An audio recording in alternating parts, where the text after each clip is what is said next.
मैं आज यहाँ अपने गांव से 1 किलोमीटर दूर के स्थित एक जगह पर हूँ। यहाँ पर किसी ज़माने में बहुत बड़ा जंगल हुआ करता था। चारों तरफ जो आपको लहर लहाती फसलें दिखाई दे रही हैं, ये लगभग 25 स्क्वायर किलोमीटर का यहाँ पर जंगल था। इस जंगल में बहुत पेड़ थे, हज़ारों पेड़ इस जंगल में किसी ज़माने में होते थे।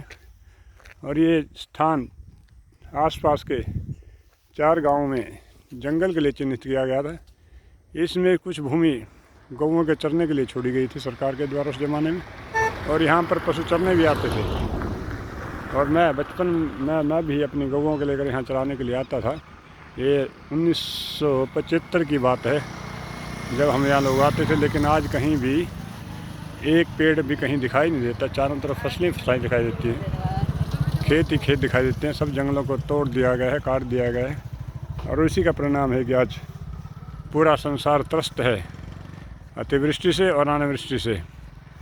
भौतिकता की अंधी दौड़ ने व्यक्ति को अंधा बना दिया है। ये जो थोड़ा सा पानी दिखाई देता है, ये एक बरसात नदी होती थी। ये 12 महीने इस नदी में पानी चलता रहता था। पशु इस नदी में पानी पीते थे। बड़ा स्वच्छ जल इस नदी का पानी होता था।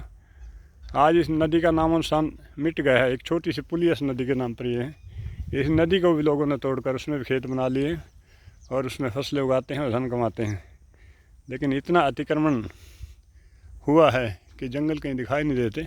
जैसा मैंने पहले भी कहा, यह लगभग 25 स्क्वायर किलोमीटर का जंगल था।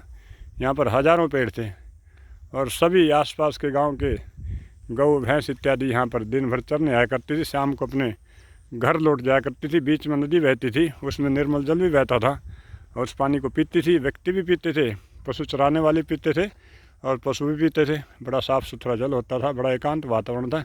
लेकिन आज कोई कुछ कीकर के पेड़ आसपास सड़क के किनारे पड़े हैं। उस समय सड़क बीच में नहीं होती थी। आज ये इस ज़मीन को काट कर कुछ गाँव को मिलाने के लिए रास्ता पक्की सड़क बना दी गई है। तो इससे प्रकृति का बड़ा ह्रास हुआ है और व्यक्ति ने सभी सीमाओं को लांघ दी है, अतः दुख को प्राप्त हो रहा है। तो ये मैं क्योंकि मैं आज यहाँ से गुजर रहा था तो मुझे अपने बचपन की कुछ बातें यहाँ पर याद आएगी। तो मैं एक वीडियो बनाकर आप सब लोगों को भेज रहा हूँ। इसमें यहाँ पर हमारे बचपन की बहुत सारी यादें सिमटी हुई है कि कैसे हम लोग यहाँ पर अपनी गौओं को लेकर आते थे। दिन भर गौओं को चराते थे, विशेषकर गर्मियों की छुट्टियों के दिनों में, और शाम को वापस लौट जाते थे। तो बड़ा ही वो ज़माना कुछ और था। लेकिन आज भौतिकता ने सब रुख, सब नक्शा बदल के रख दिया है।